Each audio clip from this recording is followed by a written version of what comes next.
বিসমিল্লাহির রহমানির রহিম।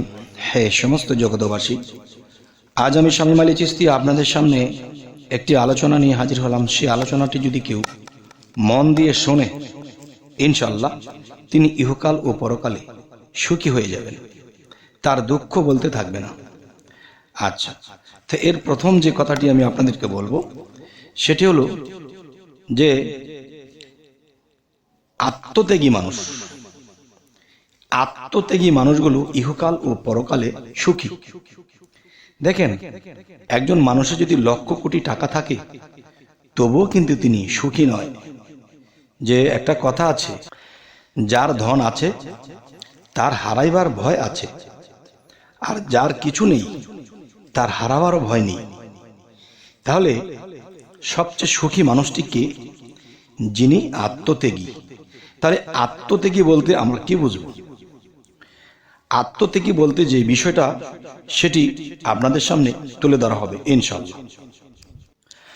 যেমন মনে করেন, আপনি সংসার, ফ্যামিলি বা সুন্দর জীবনযাপনের মধ্যে আপনি আছেন, কিন্তু দেখেন মানুষ কিন্তু এরকম যে আকাশে যখন সূর্যটা ওঠে তখন কখনো কখনো মেঘ এসে সেই সূর্যটাকে ঢেকে ফেলে। এরপরে কিন্তু মেঘটা থাকে না, সূর্য ঠিকই তার আলো দিয়ে যাচ্ছে। তাহলে সেই মেঘাচ্ছন্ন অবস্থার সময়টা যখন এসে যায় তখন কিন্তু আমরা ওই সময়টি বিচলিত হই, আমার ভবিষ্যৎ নষ্ট, আমার জীবন নষ্ট, আমার সব কিছু শেষ। তখনই সেই মানুষটি কি হয়? নার্ভাস হয়ে যায়। আল্লাহর কথা, রাসূলের কথা, ধর্মের কথা কোনো কিছুই তার মনে থাকে না। তখন কি হয়? তখন সে আস্তে আস্তে পিছু হটতে থাকে, আর আফসোস করতে করতে সে একদিন মৃত্যুও বরণ করে, কিন্তু তার জীবনে কখনো সে সুখ পায়নি। তবে আজকের আলোচনা কি? যে আপনি ইহকালে সুখী হবেন এবং পরকালেও আপনি সুখী হবেন, আজকে সেই বিষয়টি আলোচনা। দেখেন, আত্মত্যাগী মানুষ বলতে কি? তার আত্মসম্মান বোধ, বাহ্যিক জগতের যে আমিত্ব, সেই জিনিসটি তার মধ্যে টোটালি নেই। সেটি কেমন?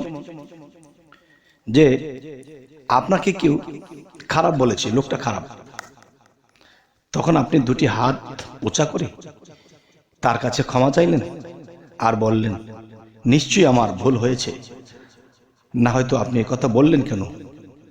যদি আপনার সাথে বা কারো সাথে বা কোনোভাবে আমার বেয়াদবি বা কোনো কিছু অপরাধ হয়ে থাকে, আমাকে ক্ষমা করে দেবেন। এই কথাটি বলে আপনি আপনার কাজে চলে গেলেন। তখন সেই লোকটি কিন্তু অবশ্যই বলবে, কিরে, লোকটি তো এমন কোনো অপরাধ করেনি, কিন্তু সে আমার কাছে ক্ষমা চেয়ে গেল। তো তার এত সুন্দর ভাষায় সে মুগ্ধ হয়ে গেল। তখন তাকে যখন অন্য কেউ খারাপ বলতেছিল তখন সেই ব্যক্তি ভেটু দিল, না, এই লোককে খারাপ বলা যাবে না, সেই লোক খুব ভালো, নম্র, ভদ্র, ধৈর্যশীল। আচ্ছা, সংসার, ফ্যামিলিতে সবার সাথে সবার বনাগত থাকে না, কারো সাথে জ্ঞানের সাথে, পছন্দের সাথে কোনো কিছু মিল থাকে না।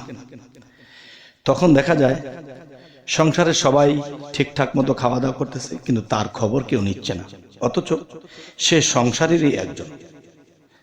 সে না খেয়েও খুশি, কারো প্রতি এমন একটা আক্ষেপ বা এরকম কিছু বলে না, সবাই খেয়েছো, আমাকে খাবারটা দিলে না। সে না খেয়েই থাকবে, পানি খেয়ে থাকবে, কিন্তু পরের দিন আবার তাদের সাথে খুব আনন্দ করেই চলছে। ভিতরে যদি কষ্ট থাকে সেটা মুখে হাসি দিয়ে সেটা মুছে ফেলছে। তো এখন আপনাদের সামনে যে কথাটি আমি বলতেছি, দেখেন যে এই পৃথিবীতে মুমিন ব্যক্তি যারা আছে, সৎ লোক যারা আছে, তারা কিন্তু কষ্ট করে, কাউকে কথার আঘাত দেয় না, কাউকে কটু কথা বলে না, কারোর সাথে হিংসাও করে না। তার ছোট হয়ে একজনে একটা ধমক দিয়েছে, ধমকটি খেয়ে তার কাছে ক্ষমা চাচ্ছে, ভাই আমাকে মাফ করে দিবেন। কিন্তু সে ধমকের কাজ করেনি, সে কিন্তু কোনো অপরাধ করেনি, তারপর তার কাছে উল্টা ক্ষমা চেয়ে নিলেন। কিন্তু যে তাকে ধমক দিয়েছে সে জানে সে তো এই অপরাধী নয়, তারপরও সে আমার কাছে ক্ষমা চেয়েছে। দেখেন, সেই মানুষটি কিন্তু তাকে কখনোই ভুলবে না। কখনো না কখনো তার প্রতি তার প্রেম জাগবে, তার চোখে দুফোঁটা পানি আসবে যে সে অপরাধ করেনি, তারপরও সে ক্ষমা চেয়েছে। আচ্ছা, এই একটি বিষয়। আরো একটি বিষয় কি, যখন যা মিলে তাই ছেঁড়া শার্ট সেটাই পিচ্ছি, তার কোনো আমিত্ব নেই যে আমি নতুন একটা সুন্দর শার্ট কাপড় পরে মানুষকে দেখাবো, পরবো, মানুষ দেখবে আমি একটা সুন্দর জামা পরেছি, এই আমিত্বটুকু নেই। সে ছেঁড়া পাড়া পরে হাঁটছে, চলছে। এরপরে দেখা যায় এই ব্যক্তিটা এমনভাবে চলাফেরা করতেছে, তখন এটা আল্লাহরও পছন্দ হয়ে গেছে। এত ধৈর্যশীল, এত দয়াশীল, এত মায়াশীল, অহিংসা, মূলত ধর্ম যেই বিষয় সেটি তো তার মধ্যে আছে। তখন কি হলো, এই লোকটি এমন পর্যায়ে চলে গেল, কোনো অলি আউলিয়ার সাক্ষাৎ পেয়ে গেল। সেই অলি আউলিয়ার সাক্ষাৎ পেয়ে তিনি ভিতরে যতটুকু গরমিল বা যতটুকুই ভেজাল বা যতটুকুই তার মধ্যে ছিল ওইগুলো মুছে গেছে। সেই অলির কাছে গিয়ে তার কাছ থেকে সাধনা নিয়ে সে নিয়মিত করতে করতে সে আরো ধৈর্যশীল হয়ে গেলেন, মাটির মতো হয়ে গেলেন। যেমন মাটির মধ্যে যদি কেউ পাড়ায় তখন কিন্তু মাটি কাউকে কিছু বলে না, ঠিক এই ব্যক্তিটি আরো মরার মতো হয়ে গেল। তখন কি হলো, তখন সেই মরা মানুষটি এমনই অবস্থা, কেউ দিলে খায়, না দিলে না খায়, এক ধ্যানে পড়ে থাকে আল্লাহর সালাত কায়েমে নিযুক্ত হয়ে আছে। তবে হে সমস্ত জগৎবাসী, আজকের এই আলোচনাটি কেন করছি, যদি পৃথিবীতে কেউ বলে যে আমি সুখী, আমি বলবো না। আপনার ব্যাংক আছে, টাকা আছে, অফিস আছে, বাড়ি গাড়ি আছে, এই জিনিসগুলো যদি কখনো নাড়াচাড়া পড়ে বা কোনো একটা দুর্ঘটনা ঘটে, তখন কিন্তু আফসোস করে করে মরবেন, হারে আমার সম্পদ নষ্ট হয়ে যাচ্ছে।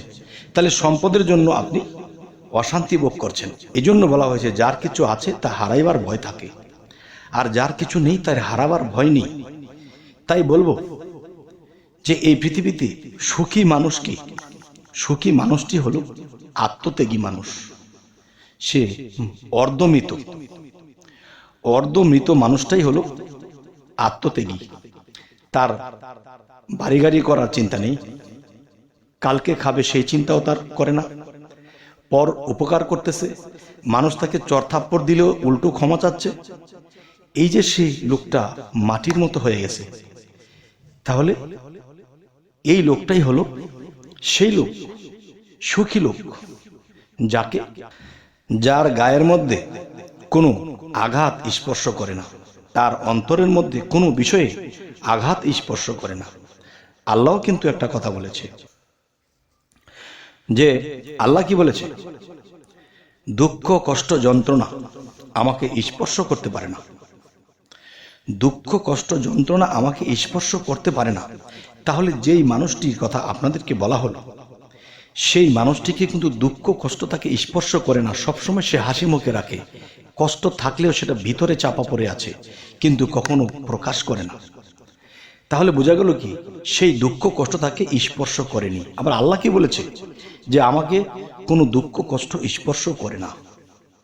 তাহলে বোঝা গেল এই ব্যক্তিটি আল্লাহর এই গুণটি লাভ করেছে। তাহলে আল্লাহর এই গুণটি যদি এই লোকটি লাভ করে থাকে, তাহলে কিন্তু গুণে গুণে মিলে যায়। আল্লাহর গুণ আর এই ব্যক্তির গুণ মিলে গেছে, তখন দুইটি গুণ একাত্র হয়ে যায়। দুইটি গুণ যখন একাত্র হয়ে যায়, তখন সেই মানুষটি রাসূল হয়ে যায়। সুবহানাল্লাহ। দেখেন, রাসূল শব্দের অর্থ কি, রাসূল বিষয়টা কি? রাসূলের একটা অর্থ যদি আমরা করতে যাই, তাহলে সেটার নাম হলো ধৈর্য, আর ধৈর্যটাই রাসূল।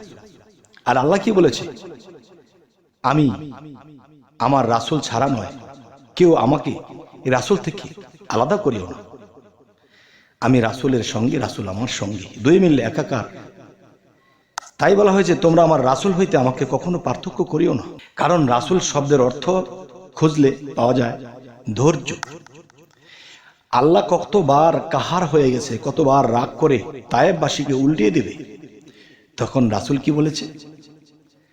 তিনি বলেছেন, আল্লাহ এদেরকে যদি উল্টিয়ে মেরে ফেলা হয়, আমি হেদায়েতের পথে ডাকবো কাদেরকে, সুপথের দিকে ডাকবো কাদেরকে। তখন সেই রাসূলের কথা শুনে নবীজি তখন আল্লাহ সেই তায়েববাসীকে উল্টাইলেন না। তখনই বলা হয়েছে, আমার সৃষ্টির প্রতি আমি রাগ হয়ে গেছি, কিন্তু আমার রাসূল আমাকে থামিয়েছে।